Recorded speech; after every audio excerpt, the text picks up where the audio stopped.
I forgot what I was going to say. What is going on, ladies and gentlemen? Today we have some products from RTS Tactical. We have this budget-friendly plate carrier and we have their budget-friendly steel plates. We're going to talk about the features of this equipment, the different type of steel, the different types of armor out there that you can choose from, all of the pros and cons to that armor. And then we are going to get to the range and put some rounds into this plate, and we're going to shoot it and shoot it and shoot it until we defeat the armor, because they sent us one plate, they sent us two plates, and they were cool enough to send us a third plate.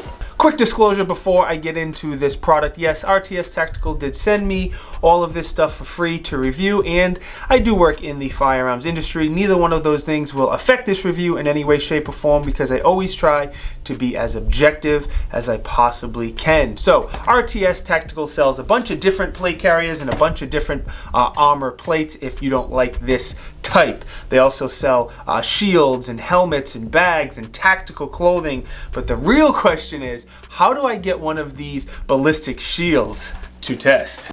Alright, let's talk about the plate carrier first. It's very, very slick, lightweight, sleek plate carrier that only costs $69.99. I think ideally it would work well for covert, like if you want to wear it under a jacket, under a sweatshirt, or if you want to throw it in the car and have something you can put on quick in an emergency. I think this would fit that bill very, very well. It's made from 500D Cordura, so it should hold up pretty well. On the inside, it's very strong Velcro where you slide in the plates, and then not only is the side adjustable with Velcro, so is the shoulder straps. They're adjustable as well to fit different body types. Now let's talk a little bit about these plates. Yes, they are steel plates, and steel plates typically have problems with spalling. When you shoot the round and fragments of the bullet shoot up in your neck, or if your arm's stretched out, shoot in your arm, and I would imagine that would be a bad day. RTS Tactical says there's a special coating on here that drastically reduces the spalling, and we will test that when we get out to the range. The plates are made in the States, which are fantastic. Two plates cost $179. If you want that extra spalling protection, those two plates go up to $229. They are AR600 steel, rated up to level 3. I don't believe they're NIJ certified, but that's the rating they can handle. 10 by 12 sappy plates with a single curve on them. They are rated to handle up to 5.56 armor piercing rounds and AK-47 steel core rounds. Last but not least, they weigh 8 pounds each. So pros of steel in general: they are typically less expensive than other armor plates. They usually can handle multiple hits in the same area. A lot of other plates, once you hit a couple times in the same spot, you lose a lot of the protection. With steel, that typically doesn't happen. Now, if you're getting multiple hits in the same spot, your tactics suck and you need to move, but that's a story for another day. And they last forever, ever. They typically last longer than other different type of armor plates. Cons, definitely the weight is going to be a con. That 8 pounds on each side is very, very heavy. When you have your plate carrier in there, now you're up to almost 20 pounds, where my whole prime armor, the carrier and both plates, is only 7, and that 10, 13 pounds, whatever it is, makes a huge difference. Now, if you're just having this as a backup, having it in the vehicle, you don't plan on wearing it for a long period of time, you can get away with steel, even though they're probably, if you don't have the money to get anything better, it's better than nothing. They also as I mentioned, they also have typically have issues with spalling. Some people will put some soft armor in front of it, but if you do that, now your price is just about the same as better armor, and you might as well get the better armor. And again, RTS sells this budget-friendly armor and the better armor as well. All right. Let's go out to the range, have some fun, and shoot the snot out of this plate until it fails. Keep in mind, I am not an NIJ certified lab testing facility. This is just for fun. I'm probably going to start with a 22, and I'll slowly work my way up until we get these plates to fail. Okay, I got the plate at an angle up there because this is steel, and I'm a little further back than normal, just so you know. Again, it's steel. I don't want any ricochets. Take any chances. I thought about putting my plate carrier on, and maybe I will. Either way, we're going to start off with 22 LR. Should be very uneventful, out of a Glock 44. CCI mini mag, by the way.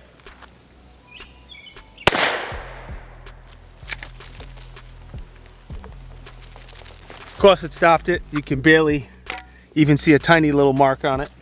Next, we're gonna move up to 9mm. This is my fancy tricked out P10C, which I've done a few videos on. We're gonna shoot 3 different 9mm just for fun. The last one we're gonna shoot is the Federal HST. The second is the streak ammo that I have.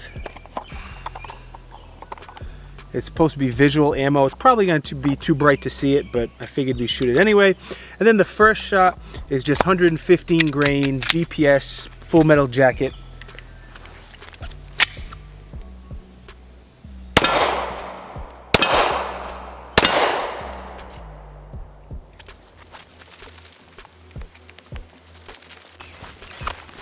All right, so the first shot, the BPS, was right up here. The second was the streak ammo. That was right there. And then the Federal HST, sorry, brain freeze guys. Federal HST definitely made the biggest mark. It definitely took off some of the spalling, but nothing on the back. It's absolutely fine. Next, 45 ACP, 230 grains, coming out of this Springfield 1911. I highly doubt it's going to do anything. If you guys don't know, armor is typically defeated by speed, and 45 is big and slow, but it's for science.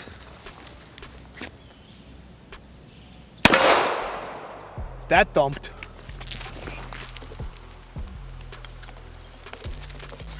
So I shot off to the side here just to make sure we know where we get hits. Obviously it took off some of the spalling protection here, but not even close to going through. The back is not deformed in any way, shape, or form.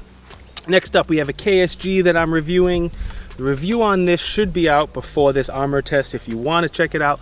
I have some of these Aguila mini shells. Don't worry, we're going to shoot normal size buck and slug too, but this is the Aguila buckshot that we're going to try.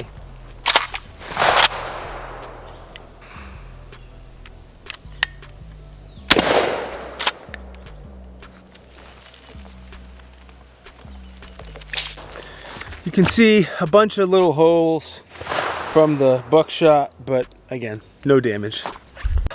Sticking with shotgun, 12 gauge, 3 1/4, rifled slug. We don't have any 2 3/4 inch buck because I'm an idiot, but these are expanding rifled slugs. The shotgun is something I've shown a few times. It's like a 60-year-old shotgun that my dad recently gave to my son. I thought that was so cool that I want to shoot it.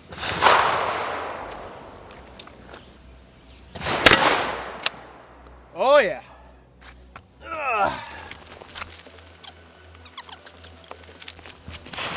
It's actually aiming a little lower. I was trying to get down here just because nothing had hit there yet. So I went a little high. Again, the plate is not deformed at all, which is good.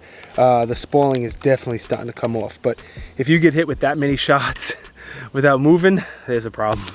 As most of you know, speed kills armor. So we have some 55 grain, 5.56 standard ball ammo. We'll give this a try.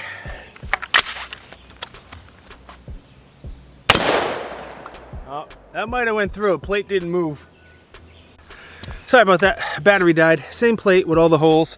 The 5.56 hit here, and then the other one, I forgot where the other one hit now. I'll have to go back in the video here. I'll hold it up and I'll show it on the video where the other one hit. Regardless, it did not go through. I thought because the plate didn't move, thought they might have gone through. It's just probably too light to make the plate move. So let's go up.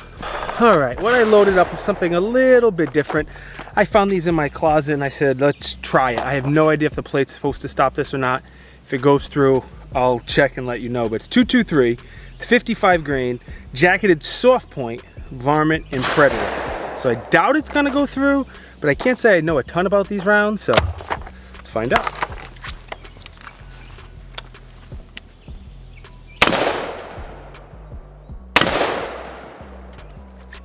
Don't think so.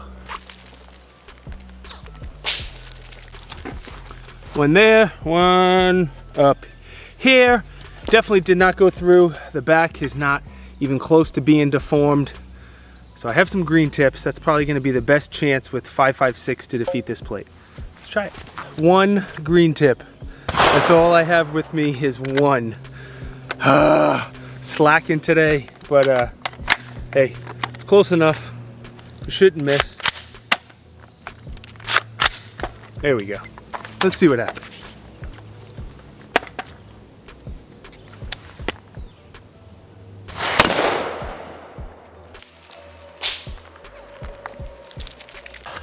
Considering this is AR600 steel, I didn't really expect for it to go through. I shot it right in the middle where all the other rounds were. I said, if it's gonna go through, it's gonna, you know, the middle's the weakest point. I didn't think it was gonna go through. I'm so mad at myself. I also forgot my 308 ammo. I got the 308 rifle, not the ammo.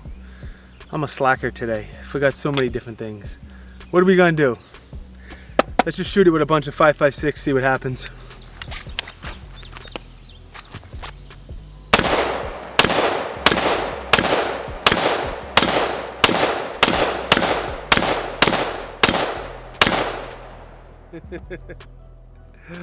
We tore that one up a little. As you would expect with that many rounds hitting the plate, the spalling is starting to come off. Not the spalling, excuse me, the protective layer on here is starting to come off, but we put a lot of rounds on here. Nothing went through, so the plate is definitely, the plate is definitely as durable as they say it is.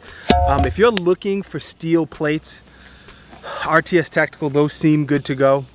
I was talking to the gentleman from RTS Tactical, and I meant to say this in the beginning of the video, but they're coming out with some new, never seen before technology of some sort that gives you much better spalling protection. It's a much thicker, better coating on the plate, and they're going to be coming out with that soon. So I look forward to me or somebody else doing a review on it and see if the spalling protection is significantly better. The only drawback to steel, well, one of the drawbacks to steel is the weight. Another one is when that bullet hits, there's a good chance that fragments of that bullet are going to shoot out and hit you in the arm or the neck or something. So having that extra spalling protection on their plates is huge with steel. The big advantage to steel is the price and the shelf life. So you got to figure out what's best for you. But the price on steel is usually pretty good. Again, affiliate link down in the video description. If you want to pick any of this up, please hook me up.